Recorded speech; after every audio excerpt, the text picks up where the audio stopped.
Thanks for tuning in because we've got quite the show for you. This week, Aidan Hall gives us his take on Interstellar, Danny Yount reveals his guilty pleasure, and Nicole Koehn has her favorite classic, From the Vault. Get ready to get informed. All this and more is coming up because from Ball State University, The Real Deal starts now.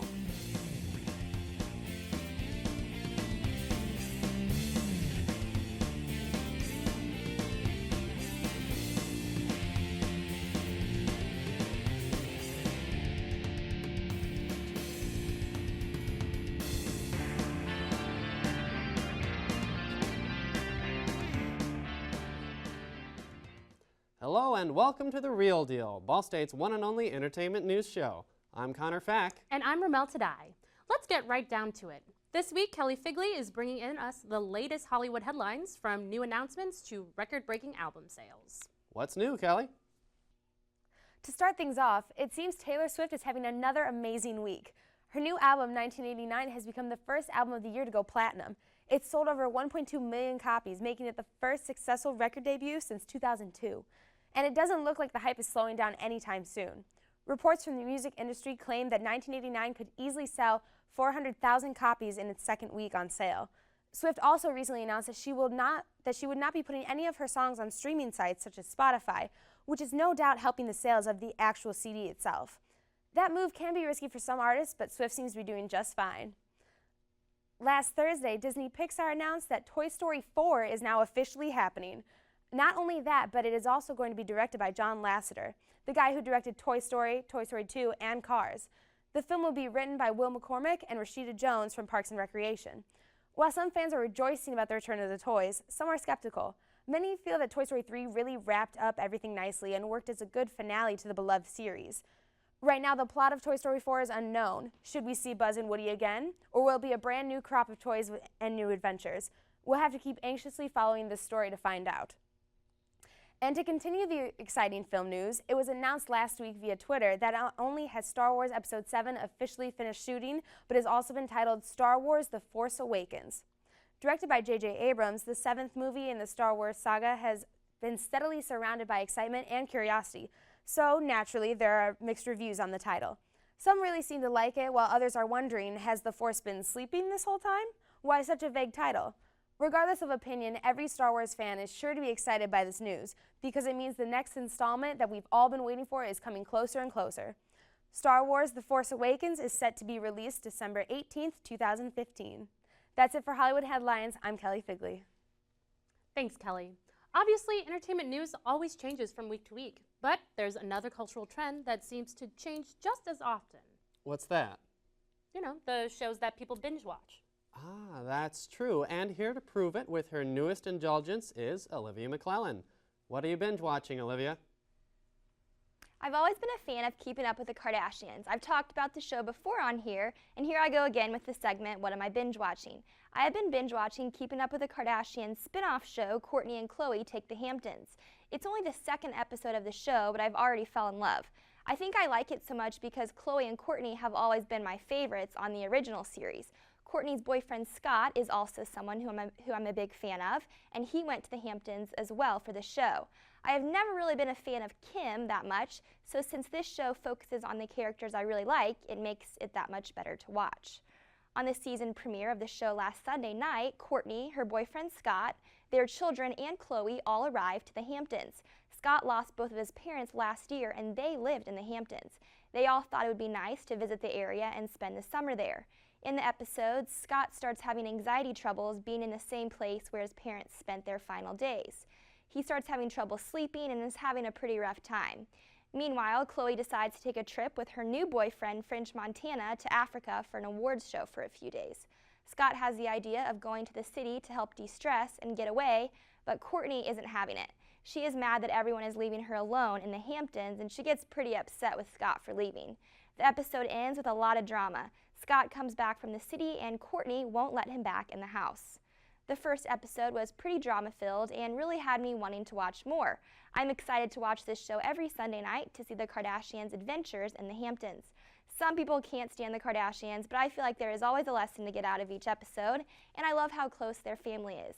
At the end of the day, they all love each other very much, and it's so much fun to watch.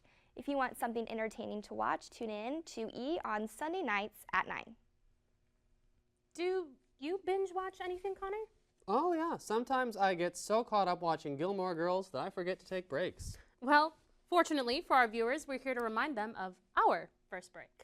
After this, we've got the guiltiest of guilty pleasures and a look at the new Christopher Nolan film coming your way. So don't go anywhere. That's 300. We never run before. Why are we gonna run now? We're still in this fight!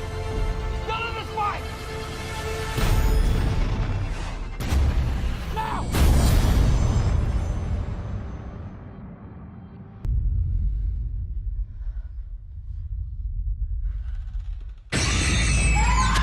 Did you kill Debbie? We're done! We're not playing anymore! It's not even real, okay? It's just a game. This man of mine may kill me. What about my son, Nick? This man may kill me. In her own words, this man may truly kill me. You ever hear the expression, the simplest answer is often the correct one? Actually, I've never found that to be true. And the future of the human race. We'll find a way. We always have.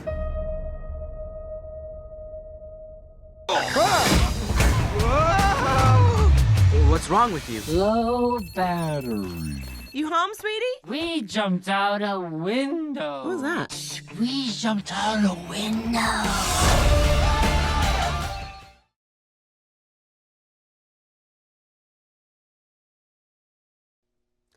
A lot of excitement can circulate around upcoming films. Sometimes they live up to expectations, but more often they don't quite measure up.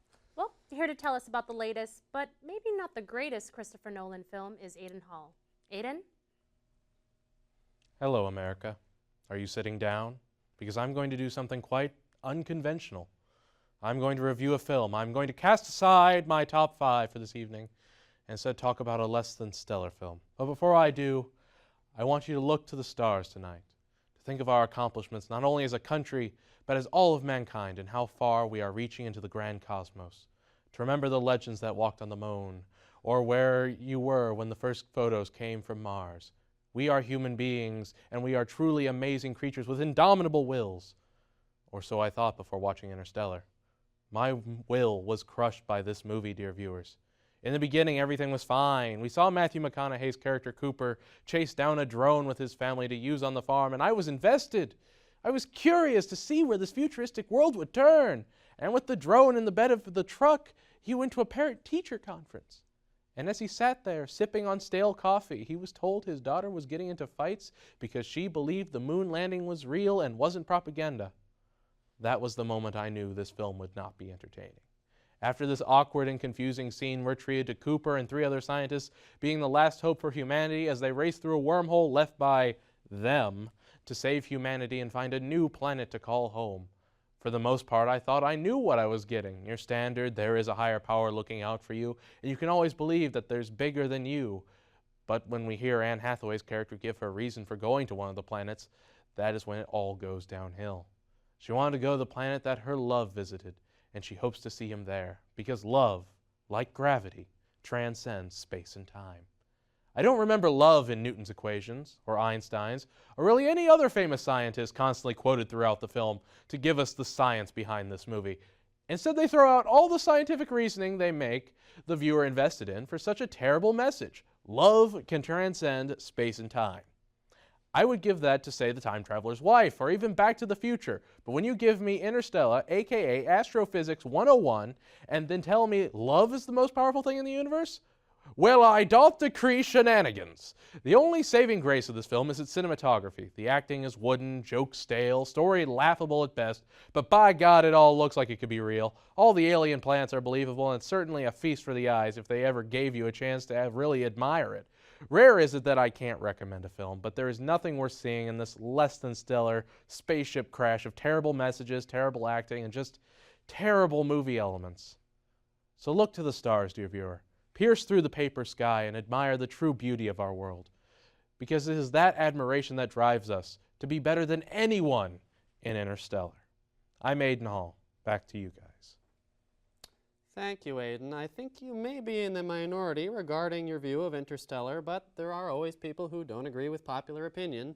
Well, here at The Real Deal, we give all viewpoints an equal stage. Even Danny Yount's choice for his guilty pleasure, but I'll let him tell you about that. Danny? Hey everyone, it's me again. And this week I'm actually not going to be hating on something you all enjoy. I will be enjoying something you all hate. This week's selection for my guilty pleasure is the 3.2 out of 10 rated film on IMDb, The Cat in the Hat, starring Mike Myers. Most people called this film one of the worst films to hit the silver screen, but I disagree. Let me just first say that when I watched this masterpiece for the first time, I was blown away. I thought only Jim Carrey could play Dr. Seuss characters, but I was wrong. Austin Powers did it again.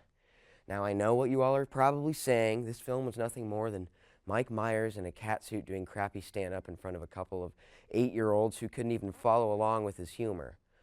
But you see, that's what got me the most.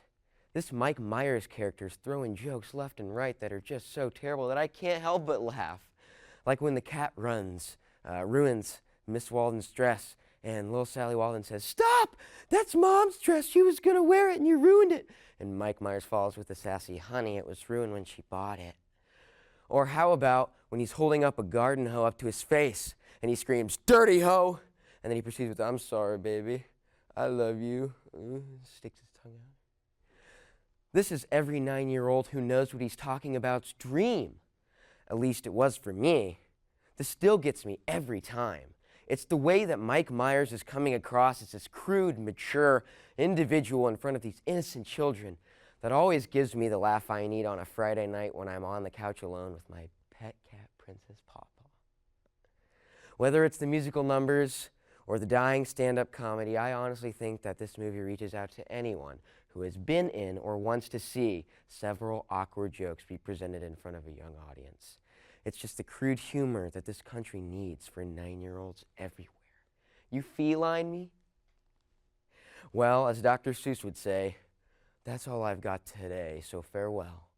You might see me around when you hear a bell. If so, you've probably fallen into the deepest, darkest depths of the internet.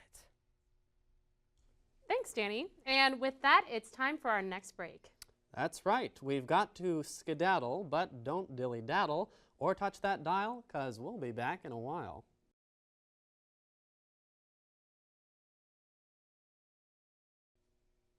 With music reviews, some people refuse...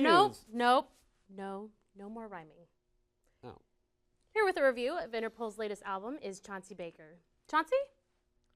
12 years ago, an album called Turn on the Bright Lights by a then unknown band from New York called Interpol was released. It was released almost an entire year after 9/11, when our nation was still healing from the attacks. The music from bands like Interpol came into the limelight. Interpol's music was layered, dark, driving, hypnotic, and strangely addictive. Paul Banks' baritone croon combined with Carlos D's punchy bass lines hit the body in a unique way that isn't found in any other band. Turn on the Bright Lights is nothing short of a modern masterpiece that is still worth a listen. If you've never listened to an Interpol song before, stop what you're doing right now and listen to the track PDA. Flash forward to the present, and almost 12 years to the date, their newest album, El Pintor, an obvious anagram of the band's name, which means the painter in Spanish, has been released. It's been 4 years since their self-titled album, which was a departure for the band, including more droning and atypical song arrangements that often excluded certain elements like guitars for a more synth rock style. Carlos D, the bassist, has since left the band, leaving the remaining 3 members to carry on. Overall, I liked the new album, seeing it as more of a return to form, but I do have a few issues with it. First and foremost, let's start off with the negative. The album is only 35 minutes long. In a world where musicians are struggling to convince the music listening public to buy physical copies of albums, we need a little more meat than that. They released the album for only $10 at most retailers, but still, it feels a little too short for its own good. Second, while the tracks have more form than the previous albums, there isn't the urgency that made Interpol notable among their peers, aside from the first track, All the Rage Back Home. My final criticism of the album is the lyrics. Since Carlos D also wrote all of the lyrics from the previous albums, it left the guitarist and singer Paul Banks to fill in his shoes. There isn't any weirdly funny or sarcastic lyrics to be found here. It's a pretty serious album through and through. What the album does right, however, is cut to the chase and not give you an ounce of filler. Maybe this is the trade-off for having such a short album, but all the tracks still feel like a ton of sonic work was put into them. The engineering is also great, with the sounds of the guitars and vocals literally surrounding the listener. Paul Banks' vocals haven't sounded this good since their second album, 2003's Antics.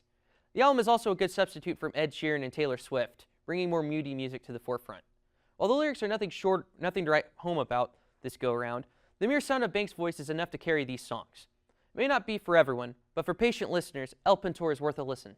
I'm Chauncey Baker. This has been the Album Review. Thanks for that, Chauncey. Music is an important part to all aspects of the entertainment industry, but sometimes it can be overlooked. And it just so happens that in this week's film, From the Vault, it's what really makes the movie. What do you have for us, Nicole? Hey guys, it's Nicole Koehn bringing you one of my favorite films, From the Vault. Now, most of you have probably heard of this iconic film, Alfred Hitchcock's Psycho. This film overall was ahead of its time, and Hitchcock's directing really helped to make this film the icon it is today. Now, the way that many of the scenes were filmed have now become staples in the movie business. The story follows a woman that has stolen $40,000 from her boss and flees, stumbling upon a deserted motel run by a peculiar young man. However, an unexpected twist causes trouble. Now, don't worry, if you've not seen the movie, I'm not going to spoil any endings, but let's just say the unexpected happens. And it was interesting to watch and see how Hitchcock takes the audience on a journey full of suspense and thrill, which is incredible since it was reported that Hitchcock and the studio did not see eye to eye on many decisions, and there were multiple compromises between the two throughout the entirety of the film. One factor that helps to lead the audience in this journey is obviously the music, created by Brendan Herman. It creates tension at just the right moments and helps to make a lasting impact on the audience. And one interesting fact is that the music was only comprised of only strings, since Herman wanted a black and white score to complement the black and white film.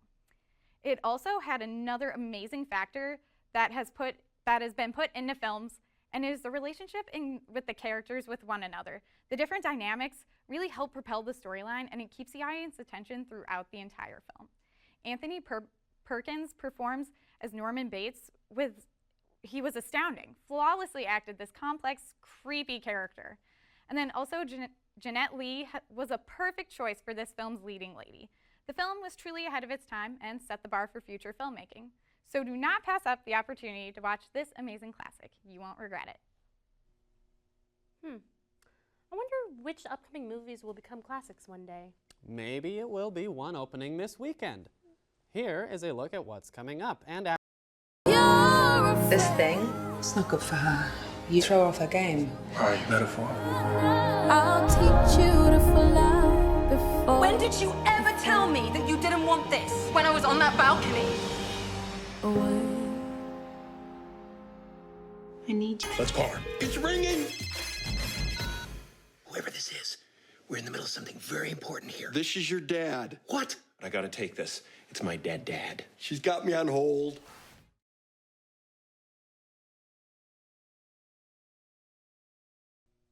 Glad you stuck with us. Tinseltown has, at times, been criticized for patting itself on the back, especially with the large number of award ceremonies Hollywood hosts throughout the year. However, one of the smaller of these ceremonies honors recipients in the film industry who are definitely deserving of recognition. The Governor's Awards, presented by the Motion Picture Academy of Arts and Sciences, gives tribute to select filmmakers by awarding honorary Oscars and either the Jean Hersholt Humanitarian Award or the Irving G. Thalberg Memorial Award. The ceremony itself was spun off from the main Academy Awards in 2009 over concerns that such awards made the TV broadcasts run too long, and has since been held annually in either November or December. The awards then are not voted on by members, but rather bestowed by the Academy itself. So we'd like to tell you about the 4 screen legends that won this past Saturday. This is the final word. Probably the least known to the general public of the night's recipients was French screenwriter, novelist, and actor Jean-Claude Carrière. Born in the south of France in 1931, he has since collaborated to some extent on 139 pictures all over the world. Over the years, he has worked with such famed directors as Jacques Tati, Louis Brunel, Volker Schlandorf, Milos Forman, and many, many others. Probably his most famous internationally known work is his screenplay for 1988's The Unbearable Lightness of Being. 2 years previously, Carrière in 1986 founded France's National School of Film and Television and was its president until 1996. Mentioning many of his collaborators in his speech, Carrière closed by saying that he was happy that the Academy chose to honor a screenwriter. Many times they are forgotten, ignored, he said. They are like shadows passing through the history of cinema. And so he accepted his reward on behalf of his fellows everywhere. The night concluded with Harry Belafonte receiving the Jean Hersholt Humanitarian Award. Born in Harlem in 1927, Belafonte overcame tremendous odds to become a world-renowned artist and activist. Despite the fact that he has only appeared in a handful of movies over the years, mostly in the 1950s, Belafonte has remained a dynamic force in entertainment for nearly 6 decades. He was both the first black performer to sell 1 million copies of a single record album and the first to win an Emmy Award. He was good friends with Dr. Martin Luther King Jr. during the nation's civil rights movement, and in 1985 helped orchestrate the charity song We Are the World that helped combat war and famine in Africa. The Academy chose to give him the Humanitarian Award based on his continued efforts toward world peace.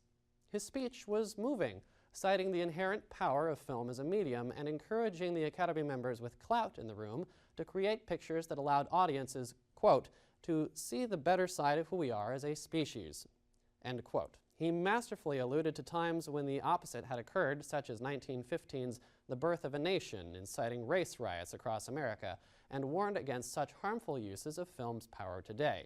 Near the end of his speech, Belafonte had a touching moment when he cited his friend and fellow activist Sidney Poitier as a major influence and invited Poitier, who was also in attendance, to join him on stage. As far as social change and acceptance, maybe, Belafonte said, this century could be a civilization game changer. And receiving the remaining 2 honorary Academy Awards of the night were legendary actress Maureen O'Hara and beloved animation filmmaker Hayao Miyazaki.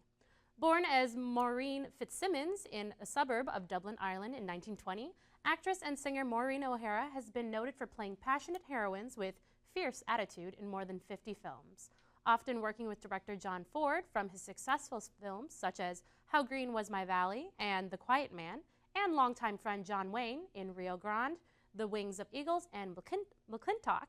O'Hara has had great exposure amongst her constituents throughout her career.